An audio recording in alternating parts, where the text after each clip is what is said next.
우리나라에서 출산 후 미역국을 꼭 챙겨 먹는 건 몸을 회복하는 대표적인 보양식이기 때문인데요.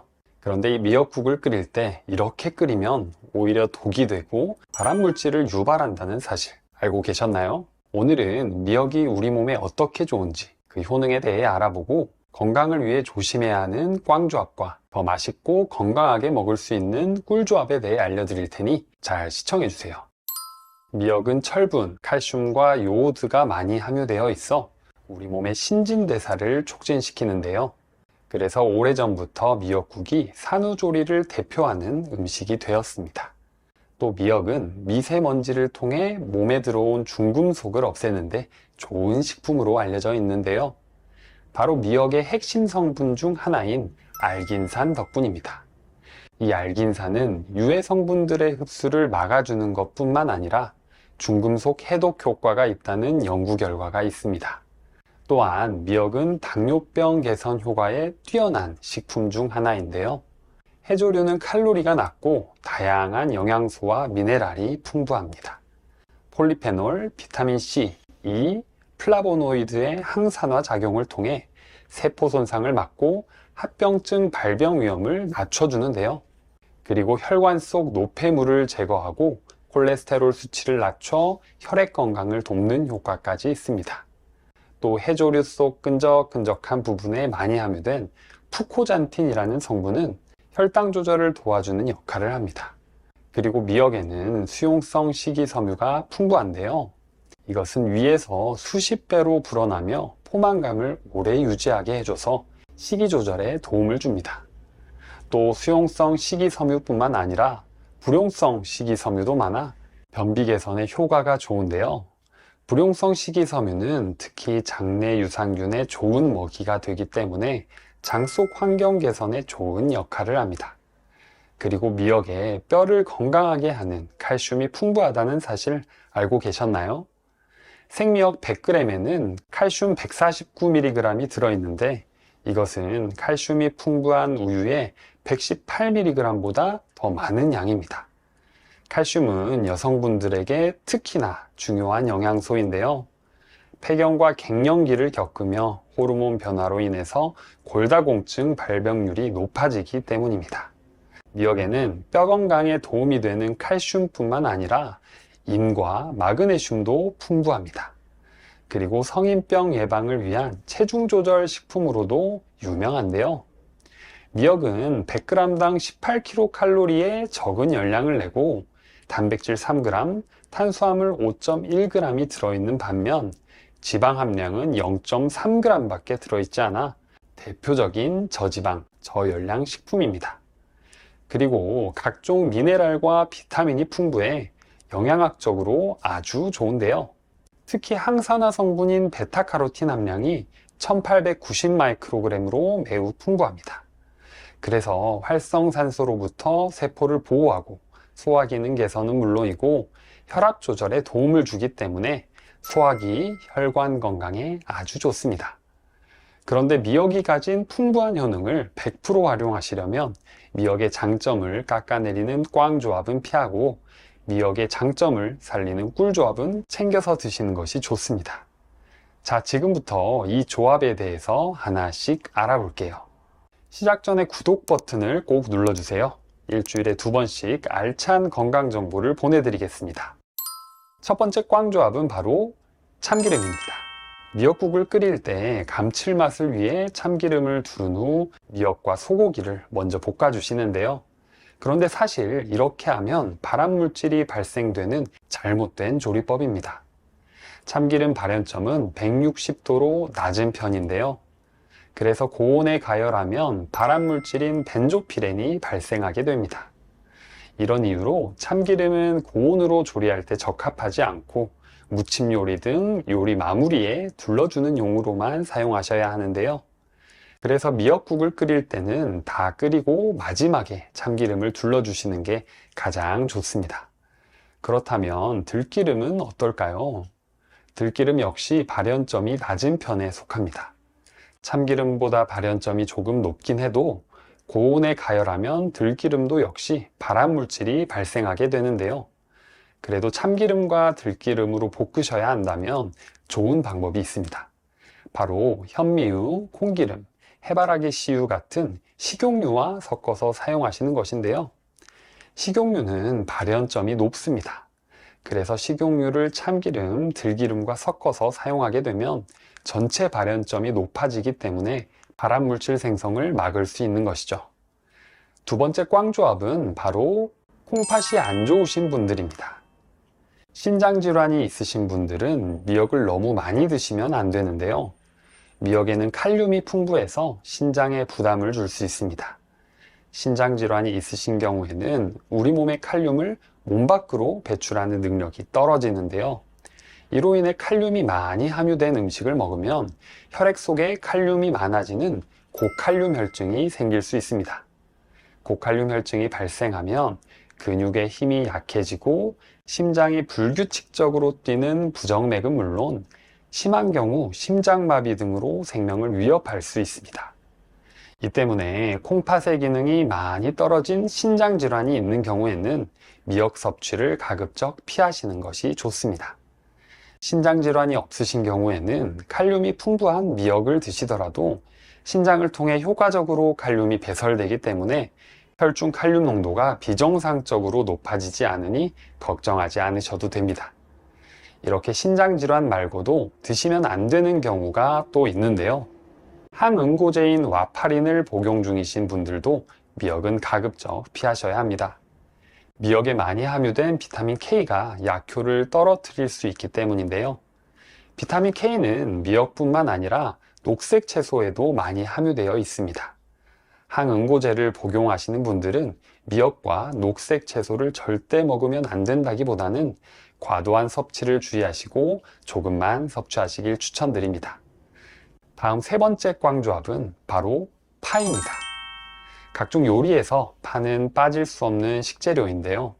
그런데 미역이 들어가는 요리에는 넣지 않으시는 게 좋습니다. 그건 바로 파에 들어있는 유황과 인 성분 때문인데요. 이 성분들은 미역의 핵심 성분 중 하나인 칼슘이 우리 몸으로 흡수되는 것을 방해합니다.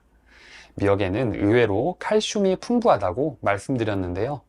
100g 기준으로 우유보다 더 많은 칼슘을 함유하고 있습니다. 칼슘은 어르신들에게 꼭 필요한 영양소인데요. 특히 여성분들에게 중요합니다. 폐경과 갱년기를 겪으며 호르몬 변화가 생기는데요. 그로 인해 골다공증 발병률이 높아지기 때문입니다.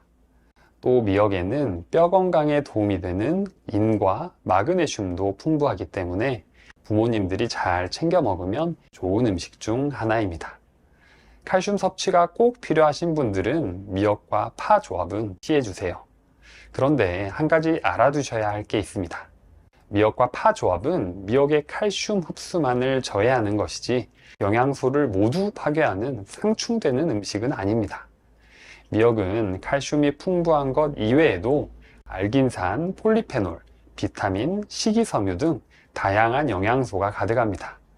미역과 파를 같이 드시더라도 칼슘 이외에 다양한 영양소를 섭취할 수 있으니 이 점은 꼭 잊지 말아주세요. 그렇다면 파와 반대로 칼슘 흡수를 높여주는 식품은 어떤 게 있을까요? 미역과 함께 먹으면 좋은 첫 번째 꿀조합은 바로 표고버섯입니다. 표고버섯은 산에서 나는 고기라고 할 만큼 면역력을 높이며 암 예방에도 좋은 대표적인 식품인데요. 암을 억제하는 레티난이라는 성분부터 베타글루칸, 비타민 D가 풍부합니다. 특히 햇볕에 말린 표고는 비타민 D가 더 많아지는 특징이 있습니다. 그리고 베타글루칸과 에리다데닌이라는 성분은 콜레스테롤 흡수를 감소시키고 콜레스테롤을 제거하는 효능이 있어 피가 잘 흐르게 만들어줍니다. 그렇기 때문에 당뇨인들에게 적극 추천되는 음식 중 하나인데요. 그런데 이 표고버섯이 미역과 만나면 어떻게 될까요? 미역에는 앞서 말씀드린 대로 칼슘이 풍부한데요. 표고버섯은 식물성 식품 중에서도 비타민 D 함량이 높은 대표적인 식품입니다. 이 비타민 D는 칼슘의 체내 흡수율을 높이는 데 도움을 주는데요. 그래서 미역국에 표고버섯을 넣으면 칼슘 흡수를 높일 수 있어서 뼈 건강에 아주 좋습니다. 그리고 미역국에 들깨가루를 넣어서 들깨 미역국으로 드시기도 하잖아요. 이것도 영양학적으로 보면 들깨가루에 비타민 D가 많이 들어있어 칼슘 흡수를 높여주는 좋은 방법입니다. 표고버섯과 들깨가루 꼭 기억해 주세요. 이렇게 다양한 식재료를 가지고 맛있는 미역국을 끓여 드시지만 한 가지 주의하셔야 할 점이 있습니다. 네 번째 꽝조합은 미역을 과잉 섭취하는 것입니다. 미역을 너무 많이 먹으면 갑상선에 안 좋다는 이야기 들어보셨나요? 사실 이 이야기에 대해선 갑론을박이 많습니다. 제가 한번 정리해 드릴게요. 미역은 갑상선 호르몬의 구성 성분인 요오드가 아주 풍부하여 조금만 먹어도 요오드를 과량 섭취할 수 있게 되는데요. 그래서 부작용에 주의하라는 이야기가 많습니다. 요오드가 체내에 많아지면 갑상선 호르몬 생산을 억제하게 되면서 갑상선 기능 저하증이 생길 수 있는데요. 식품의약품안전처가 발표한 성인의 요오드 1일 권장 섭취량은 150 마이크로그램입니다. 그런데 한 연구에 따르면 한국인 하루 평균 요오드 섭취량은 417 마이크로그램으로 권장 섭취 기준의 2.5배에 달한다고 하는데요. 한국인들은 일상적으로 김이나 미역 같은 해조류를 섭취하고 있어서 이미 요오드를 충분히 섭취하는 편입니다. 하지만 요오드는 갑상선 호르몬 합성에 필요한 정도만 사용되고 나머지는 대부분 자연스럽게 소변으로 배출이 됩니다. 다만 개개인의 신체 환경이 다를 수 있으니 가급적 일일 권장량을 맞춰서 드시는 게 좋겠죠. 그렇다면 식탁에 자주 오르는 미역국은 요오드가 얼마나 들어있을까요? 미역국 한 그릇에는 최소 700 마이크로그램의 요오드가 들어있습니다. 1일 권장 섭취량이 150 마이크로그램이라 이미 4배 이상의 요오드가 들어있는데요. 하지만 상한 섭취량이 2400 마이크로그램이라서 일반적으로 건강하신 분들은 크게 걱정하지 않으셔도 됩니다. 다른 식품으로 요오드를 섭취하는 것까지 고려하면 하루에 미역국 2그릇까지는 괜찮은데요. 하지만 요오드를 상한 섭취량까지 꽉 채워서 드실 필요는 없으니까 앞으로는 미역국 끓이실 때 한솥 끓여서 며칠 드시기보다는 가족들과 한 끼 먹을 수 있을 정도로만 준비해서 드시는 건 어떨까요? 그런데 여기서 주의하셔야 할 분들이 있습니다. 첫 번째로는 갑상선 질환이 있으신 분들이고요. 두 번째로는 모유 수유를 하는 산모들입니다. 예로부터 산모들이 기력 회복을 위해 미역국을 삼시세끼 챙겨 먹었는데요. 최근 연구에 따르면 엄마가 섭취한 요오드가 모유를 통해 아기에게 전달이 되어 오히려 아기가 갑상선 기능 저하로 치료를 받은 사례가 발표되었습니다. 대한모유수유의사회에 따르면 엄마의 요오드 섭취보다 젖을 통해 아기에게 미치는 영향이 중요하기 때문에 삼시세끼 미역국을 먹는 것보다는 3, 4일에 한 그릇, 일주일에 2그릇만 먹어도 충분하다고 권장하는데요. 혹시 출산을 앞둔 딸과 며느리 혹은 주변 지인이 계신다면 이 내용을 꼭 알려주세요.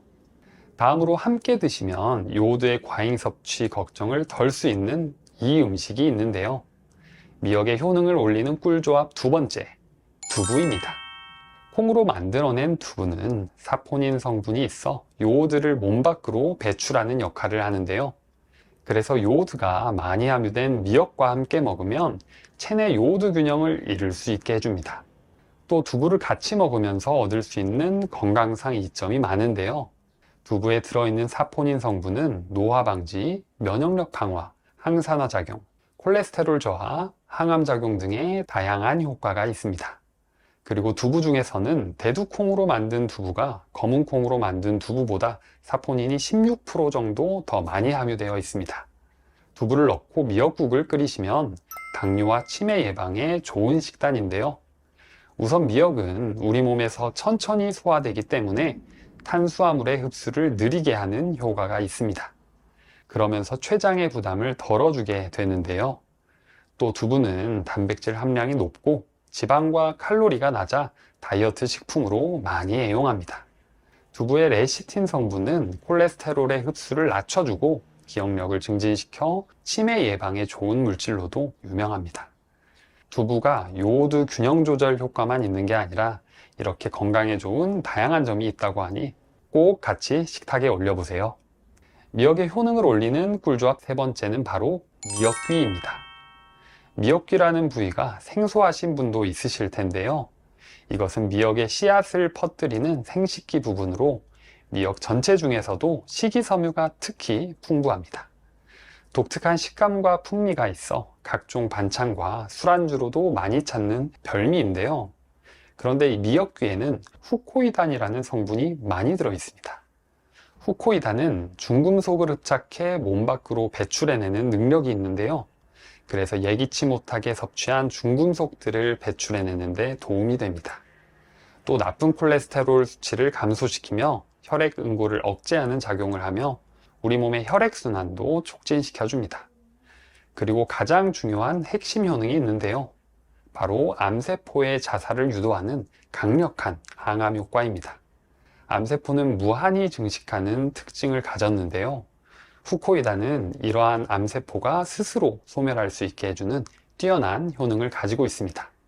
미역귀는 혈중 콜레스테롤 수치를 낮추고 나트륨 배출을 유도하여 고혈압, 고지혈증, 동맥경화 같은 혈관 질환을 예방하는 데도 탁월합니다.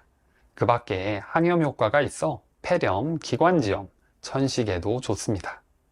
이렇게 몸에 좋은 미역귀는 또 이것과 함께 드시면 궁합이 좋은데요. 미역의 효능을 올리는 꿀조합, 오이입니다. 무더운 여름철 수분을 보충하기 좋은 식품으로 오이만한 게 없는데요. 여름철 별미로 미역과 오이가 어우러지는 오이 미역 냉국 많이 드셔보셨죠? 사실 이 조합은 혈당 지수가 낮은 대표적인 저혈당 식품인데요. 미역은 GI가 16, 오이는 GI가 15밖에 되지 않아서 당뇨 예방을 위해 혈당 관리를 하시는 분들에게 좋은 궁합의 음식입니다. 당뇨 환자가 아니시더라도 이 둘 조합을 드시게 되면 열량이 낮고 수분 보충하기에 좋아 여름철 건강 관리에 아주 좋은데요. 또 오이 미역 냉국에 들어가는 식초는 혈당을 낮추고 살균 작용을 하는 효과가 있어서 장 속의 유해균들을 줄여주면서 장염, 설사 예방에 도움이 됩니다. 그리고 식초 속에는 다양한 유기산이 있어 피로를 덜어주기 때문에 요즘같이 더운 날씨에 안성맞춤입니다. 오늘 내용이 좋으셨다면 구독과 좋아요를 꼭 눌러주세요.